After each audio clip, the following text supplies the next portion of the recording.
केवल बेटे का ही धर्म नहीं होता कि तुम अपनी माँ की सेवा करो, माँ बाप का भी धर्म होता है कि आप अपने बेटों के साथ अन्याय ना करें। भरत जी के साथ इनकी माँ ने अन्याय किया। अरे एक बार बेटे से पूछ तो लिया होता कि बेटा तू राजा बनेगा। इसलिए हर जगह बेटा गलत होता है ऐसा नहीं, बहुत जगह माता और पिता भी गलत होते हैं। कई बार माँ बाप की गलती के कारण बच्चों को बहुत सारा दुख उठाना पड़ता है। माँ बाप की गलती के कारण बच्चों को बदनामी का सामना करना पड़ता है। इसलिए माँ बाप का भी धर्म है कि वे अपने बच्चों के साथ सदा न्याय करें। आज समाज में कुछ माँ बाप ऐसे मिल जाएंगे आपको जो एक बेटे से प्यार ज्यादा करते हैं, एक बेटे से प्यार बिल्कुल नहीं करते। एक बहू से प्यार ज्यादा करते हैं, एक बहू से प्यार बिल्कुल नहीं करते। ऐसे माँ बाप को मैं कहूंगा या तो एक ही बेटा पैदा करते और 2-4 बेटा जब पैदा कर लिया है तो प्यार बराबर करो, सेवा सबकी स्वीकार करो। एक में मन लगाना, एक को ज्यादा महत्व देकर दूसरे को इग्नोर करना, दूसरे को नजरअंदाज करना, दूसरे की तरफ देखना नहीं, दूसरे से बात ना करना, दूसरे बच्चे का अपमान करना, उसकी गलती ना होने पर भी ये माँ बाप का अत्याचार ही तो है औलादों पर। क्या ये अत्याचार नहीं है? जो माता पिता अपने बच्चों के साथ भेदभाव करते हैं वह माता पिता घोर नरक जाते हैं, घोर नरक में जाकर के पढ़ते हैं।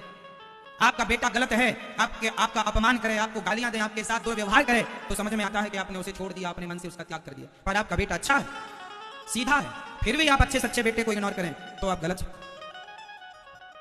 इसलिए धर्म सिर्फ बच्चों का नहीं, माँ बाप का भी धर्म होता है या नहीं? इसलिए माँ बाप अपने बच्चों, कई बार माँ बाप ऐसे होते हैं एक ही बेटे को सारी जमीन जायदाद दे देते हैं, दूसरे को जरा सा देते हैं या कुछ भी नहीं देते। तो ये माँ बाप का अन्याय ही तो है। जब राजा अपनी प्रजा पर अत्याचार करता है वह राजा नरक जाता है, और माँ बाप अपने बेटों पर अत्याचार करते हैं, उनके साथ भेदभाव करते हैं तो वह माँ बाप भी घोर नरकगामी होते हैं। वह माता पिता भी, इसलिए तुम माता पिता हो तो बेटों के साथ भेदभाव ना करना। यदि तुम्हारा बेटा शराबी है, तुम्हारा बेटा गलत रास्ते पर है तो बात समझ में आती है कि वो धन का दुरुपयोग करेगा, इसलिए आपने उसे नहीं दिया। पर बेटा लायक है फिर भी आपने नहीं दिया उसे, उसके अधिकार नहीं दिए उसको, तो अपराध है। धर्म सबके लिए है साहब, ऐसा नहीं कि धर्म का पालन सिर्फ हम करें, सिर्फ हमारे लिए धर्म है आपके लिए नहीं, ऐसा नहीं है। धर्म की परिभाषा सब पर लागू होगी। हमारा धर्म है तो आपका भी धर्म है। हम अपने धर्म का पालन करें, पति का धर्म है तो पत्नी का भी धर्म है, बेटे का धर्म है तो बाप का भी धर्म है, सास का धर्म है तो बहू का भी धर्म है। आप हमारे अतिथि हैं तो आपका भी धर्म है और हमारा भी धर्म है।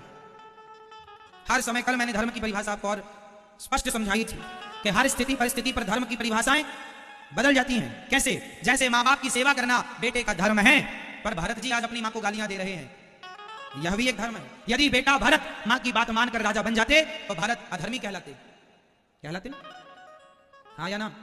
फिर भरत का नाम जितना सम्मान से याद लिया जाता है, यदि भरत माँ की बात मानकर राजा बन जाते तो आज समाज में भरत जी का इतना सम्मान ना होता। तो जिस माँ की सेवा करना धर्म है, यदि कैकेयी जैसी माँ है तो उन माँ को भरत जी गाली दे रहे हैं, तेरे मुंह में कीड़े क्यों ना पड़ गए, तो यह गाली भी धर्ममय, कोई धर्म नहीं।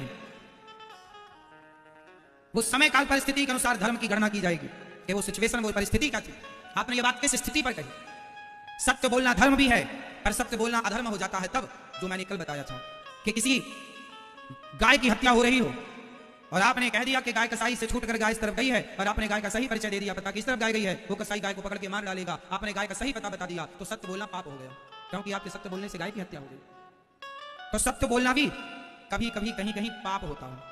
और कई बार गाय की रक्षा के लिए, ब्राह्मण की रक्षा के लिए और निर्दोष लोगों की रक्षा के लिए यदि आपको झूठ बोलना पड़े समाज की सेवा रक्षा के लिए, तो आप झूठ बोल रहे हैं गाय की, ब्राह्मण की रक्षा के लिए, तो वह झूठ भी सत्य से बढ़कर है। स्त्री सुंदरम विवाहे च प्रत्यर्थे प्राण संकटे। कुछ स्थान पर शुक्राचार्य जी कहते हैं झूठ बोलना ही धर्म, वो कुछ स्थान है।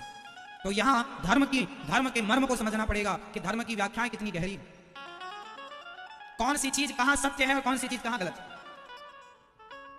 दाल में नमक डालने से दाल का स्वाद बढ़ जाएगा, पर वही नमक दाल में ज्यादा डाल दिया जाए तो स्वाद बिगाड़ देगा। तो मात्रा होनी चाहिए कि कितनी मात्रा में डाला जाए, है ना? बस यही है धर्म, नमक की तरह। यदि सही जगह पर सही प्रकार के धर्म का पालन किया गया तो वह धर्म आपकी जय जयकार करेगा। अब भरत जी सोच लेते कि माँ की बात मानना धर्म है और माँ की बात, माँ बाप की आज्ञा है कि राजा बन जाओ, तो उनकी बात मान लेते और राजा बन जाते तो वह अधर्म हो जाता। इसलिए एक बेटे ने माँ बाप की बात मान ली और एक बेटे ने माँ बाप की बात नहीं मानी, तो एक का मानना धर्म था और दूसरे का मानना अधर्म था, इसलिए दूसरे ने नहीं मानी। यही धर्म है। देखो इतना सूक्ष्म होता है धर्म। समझने के लिए जीवन निकल जाएगा तब समझ में आएगा थोड़ा बहुत कि धर्म क्या चीज है। एक ही बाप के दो बेटे हैं, भरत जी और राम जी, लेकिन दोनों का धर्म अलग अलग है। एक का वनवास चले जाना धर्म था और दूसरे का राजा बनना धर्म नहीं था।